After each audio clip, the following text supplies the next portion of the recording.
بسم اللہ الرحمن الرحیم۔ انسان کو اچھا بعض دفعہ ایسا بھی ہوتا ہے کہ بندہ کسی بھی اسکول میں، ریلیجس اسکول میں، مدرسے میں نہیں پڑھا ہے لیکن علم پھر بھی ہے۔ بعض دفعہ ایسا ہوتا ہے کہ جس کو ہم لوگ جنرلی، فارملی، آفیشلی علم کہتے ہیں، اس کے پاس نہیں ہوتا، لیکن بصیرت بہت ہوتی ہے۔ بعض اوقات ایسا بھی ہوتا ہے۔ تو مثال کے طور پر آیت اللہ قاضی طباطبائی کے شاگردوں میں ایک شاگرد کافی معروف ہوئے، وہ لوہے کا کام کرتے تھے، جس کو آپ لوگ انگلش میں بلیک اسمتھ کہیں گے، کیا کہیں گے، لوہے کا کام کرتے تھے، اور وہ معنوی اعتبار سے پتہ نہیں کس مقام پر تھے، اللہ نے کیا ان کو ایک طاقت دے دی تھی کہ وہ جو لوہے کو میلٹ کرتے تھے اس کو اپنے ہاتھ سے اٹھا لیتے تھے۔ وہ حداد مشہور تھے، ہاشم حداد حدید لوہے کو کہتے ہیں، سورہ حدید بھی ہے ہمارے پاس، تو وہ حداد مشہور تھے، وہ میلٹڈ آئرن کو اس کو ہاتھ سے اٹھا کر کہیں پہ رکھ لیتے تھے، نہیں معلوم کیوں ایسا ہوا بتا۔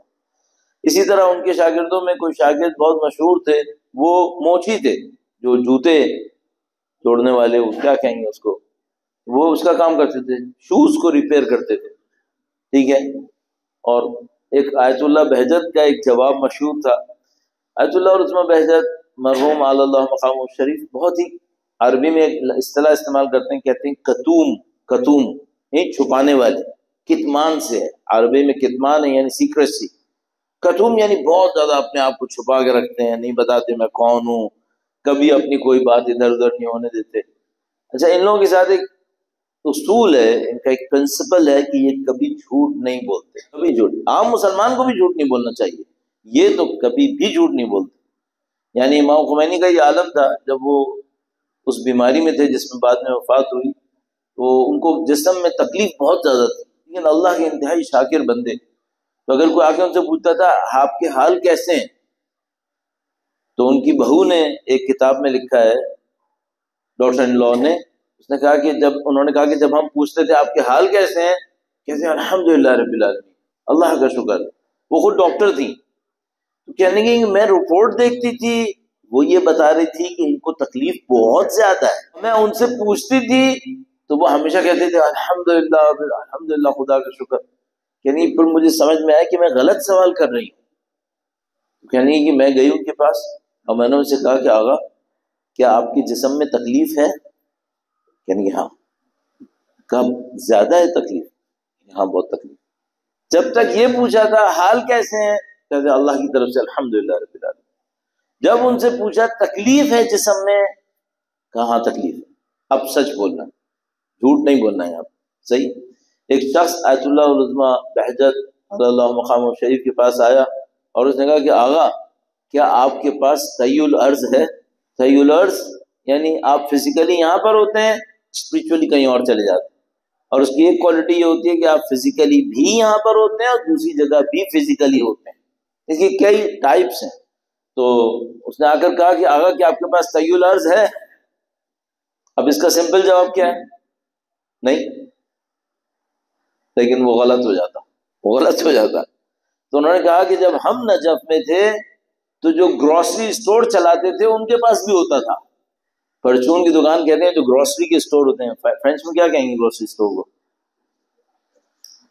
یہ جو دکانیں، چھوٹی چھوٹی دکانیں کھلی ہوئی ہوتی ہیں جن میں ڈیلی روٹین کی چیزیں بک رہی ہوتی ہیں، تو آیت اللہ بہجت نے کہا کہ جب ہم نجف میں تھے تو یہ جو چھوٹی چھوٹی شاپس چلا رہے تھے ان کے پاس بھی طی الارض تھا، ٹھیک ہے۔ اچھا اب اس میں ایک تو وہ اپنی بات چھپا گئے کہ میرے پاس ہے یا نہیں ہے، ہمیں پتہ چل گیا کہ تھا ان کے پاس۔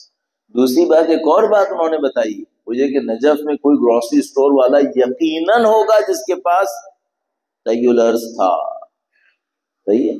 تو یہ بڑی عجیب سی بات ہے کہ بھئی یہ کیا معاملہ ہے، کبھی عالم کا بیٹا بہت بڑا عالم نکلتا ہے، کبھی عالم کا بیٹا جاہل نکل آتا ہے، بے دین نکل آتا ہے بعض اوقات۔ آیت اللہ مشکینی کا بیٹا خود بہت بڑے عالم تھے، ہینگ ہوا تھا وہ بات میں، کافر تھا بالکل، پتہ نہیں کتنے لوگوں کو مارنے میں شرکت کی تھی۔ تو یہ کیا پروسیس کیا ہے، یہ کیا یہ پروسیس ہمیں سمجھ میں آ سکتا ہے؟ ہاں بالکل سمجھ میں آ سکتا ہے ایک حدیث میں آپ کی خدمت میں عرض کروں گا، درود بھیجے گا محمد و آل محمد پر، صلی علی محمد پر۔ ایک حدیث وہ ہے جو آیت اللہ بہجت آل اللہ مقامہ شریف جواب میں بہت کہتے تھے، ان کے جو جواب تھے وہ ریٹن فارم میں بعد میں بکس میں چھپے تھے، تو اس کے اندر کئی دفعہ انہوں نے اپنے جو کورسپونڈنس ہوتی تھی اس میں یہ حدیث لکھی ہے۔ مثلاً کسی نے ان سے پوچھا کہ آقا ہمیں سمجھ میں نہیں آ رہا، ہم کریں کیا؟ آج کی دنیا میں پرابلمز ہیں، آج کی دنیا میں مس گائیڈڈ لوگ بہت ہیں اور کنفیوژنز ہیں، تو کیا کریں؟ تو انہوں نے جواب میں ایک دفعہ لکھا، کہنے لگے کہ اگر تم نے اپنے علم پر جو تمہیں پہلے سے ملا ہوا تھا عمل کیا ہوتا تو تم کبھی نہیں کہتے کہ مجھے نہیں پتا کیا کروں۔ تم کہہ رہے ہو کہ مجھے نہیں پتا کیا کروں، یہ صرف ایک وجہ سے ہے، وہ کیا ہے؟ تمہیں پہلے خدا نے کوئی علم دیا ہے، تم نے اس کے اوپر عمل نہیں کیا ہے۔ کیوں؟ اصول کافی میں حدیث ہے، اصول کافی میں حدیث ہے، آقا معتقد ہیں اس کی سختی سے۔ حدیث کیا ہے؟ جو عمل کرے اس پر جو وہ جانتا ہے تو خدا اسے وہ سکھا دے گا جو وہ نہیں جانتا ہے۔ اگر تم عمل کرو اس پر جو تم جانتے ہو تو خدا تمہیں دو طرح سے روایت آئی ہے، وہ سکھا دے گا جو تم نہیں جانتے، اور دوسرے لہجے میں فرمایا جو تم نہیں جانتے اسے خدا سنبھال لے گا، تمہاری جہالت تمہیں نقصان نہیں دے گی۔ صحیح ہے؟ بس ایک قانون پتہ چل گیا، اگر میں اپنی نالج کے اوپر پریکٹس کروں خدا میری نالج بڑھا دے گا، خدا مجھے علم دے گا، وہ جو علم دے گا یہ پی ایچ ڈی اور ایم فل نہیں ہوگا، یہ اس سے کہیں زیادہ کی بات ہے، یہ وہ علم ہے جو اللہ اپنے اولیاء کو دیتا ہے، جو اللہ اپنے اوصیاء کو دیتا ہے۔ تو آپ مثال کے طور پر جوان ہیں، آپ کہیں گے کہ بھائی مولانا ہم کتنی کتابیں پڑھیں تو ہمیں علم ملے گا، یہ کریں وہ علم ہوگا۔